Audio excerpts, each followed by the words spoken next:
Hey everybody, it's Rob from Flailthroughs. This is Gundam Battle Operation 2, and this is a guest video from Duchess Snow, who is in a Dom Tropen.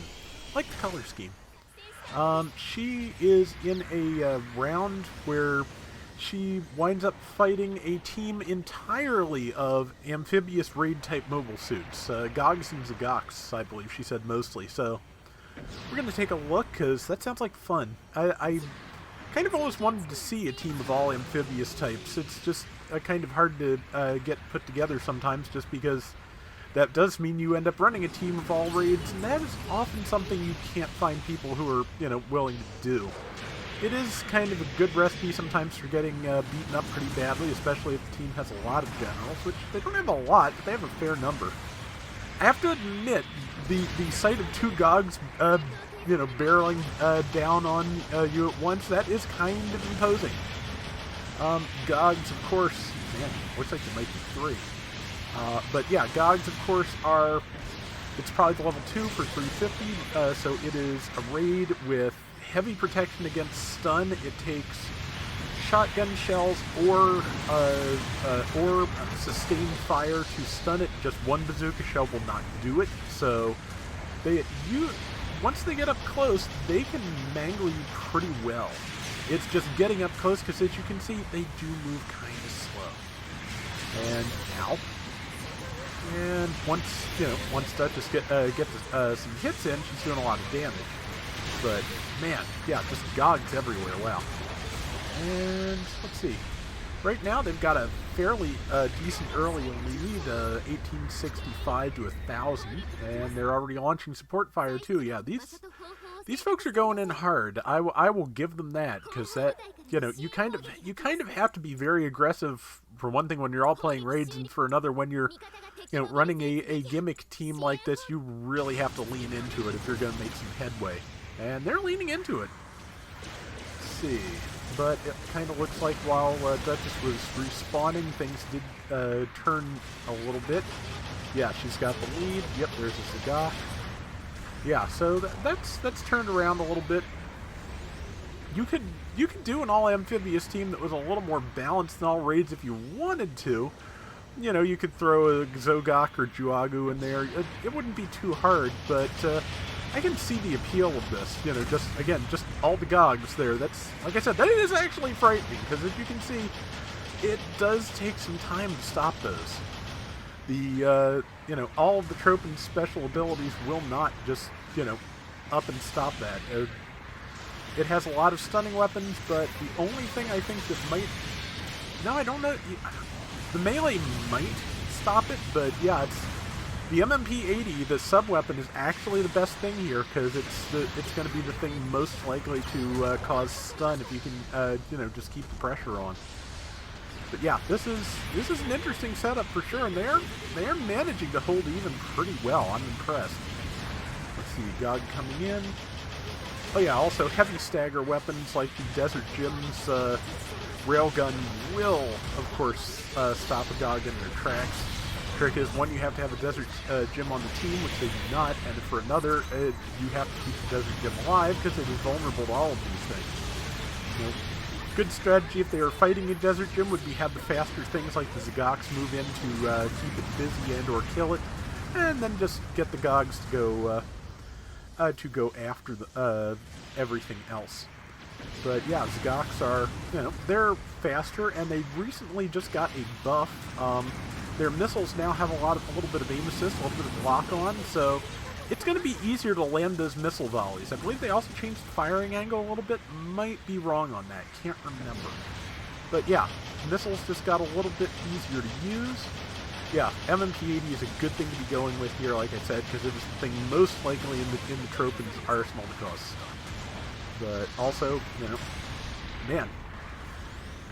Also, good time to be fighting the Zagoks, because they're going to be slightly easier targets. There's one. And swept past the other one. Probably teammate's going to get it before she can... No, he's got it. There you go. And yeah, so pulling ahead a little bit here. 6,100 to 5,100. There's another Gog. And yeah, downswings, of course, heavy stagger downswings, all those things will stop Gogs. It's just the ways to do it are often just hard to do in really close quarters and on really short notice. So you have to be prepared to fight a Gog at medium to long range a lot of times. Unless it's not facing you, in which case, make with the downswings. But, yeah, 6,800 to 5,100, it's not going too badly here. And back in the fight. Didn't realize that the head sensor and the mono eye were different colors on the Tropen. Neat. And let's see, they all just dropped in, but someone did manage to take C out from under them, so this will be the last time they can spawn in from there for a little bit. Gog is, got stopped, took enough stun damage that it did. And yeah, Duchess is focusing on the distant one to help her teammate while the other one lumbers towards her, because the Tropen has a very high movement speed, and I'm not even sure that the Gogs can keep up with it boosting, when the Tropen is just moving. So, yeah, as you can see, not hard to play keep away here. So, except when they do get a stun in which case that becomes a problem. But if they're just trying to, physically pursue, yeah, she can keep them running around in circles for days. Let's see, a couple of minutes left, and how's that score looking? They're pulling away a little bit here. I'm coming up on a 2,000 point lead right now. And yeah, good time for support fire. And yeah, as of when I'm recording this, the Jim Quell was just added to the game. It is a 2-star raid with maneuver armor, forced injectors, and dodge roll. And it has flash grenades, so gonna be interesting. Gonna be fun to have pilot-sized flash grenade or mobile suit-sized flash grenades after using them on pilots all these years. But let's see, about a minute left. They've actually managed to catch up again, but with those Gogs on low hit points, that's not going to be the case for long. But let's see, just saw the Goof flight type just kind of fly past. It is above her now, and heading probably back towards the Gog. See, traded tackles, so the tackle damage she would have done otherwise probably would have killed it, but yeah, traded tackles, and that Gog either has full health or is about to die. It is about to die. And it's gone? Alright, 40-some seconds left, and Gog coming in, yeah. Okay, it actually managed to reach her, but did not have the range on that downswing. And Freak knocked accidentally tagged Duchess. Gog managed to capitalize on it, but it's not going to live long enough to do much else. Especially because, yep, Duchess predicted it, got the tackle, and that was easy. I mean, there wasn't much else, honestly, the Gog could do. If it moved away, it would have been easy for the two of them to stun it, especially since the Nock has at least one weapon that can just stagger it. So it really kind of had to go to for the melee, but, with Duchess right there, odds were not with it. Let's see, Zagok? Nope, no time for Zagok. But I believe they won it. If not, it was incredibly close, and again, for an all-raid team to keep it that close, very impressive. So, yeah, Duchess had a good fight. The enemy team had a pretty good fight too. Let's see, she was most targeted, and yeah, I'm not surprised. Well, look at this setup. I am not at all surprised that the supports are the only ones who didn't beat their rivals. But 7 kills and 2 deaths, very nice. And that is going to do it for today's Gundam Battle Operation 2. We will be back soon with more, so till next time, everybody take care and have fun. Later!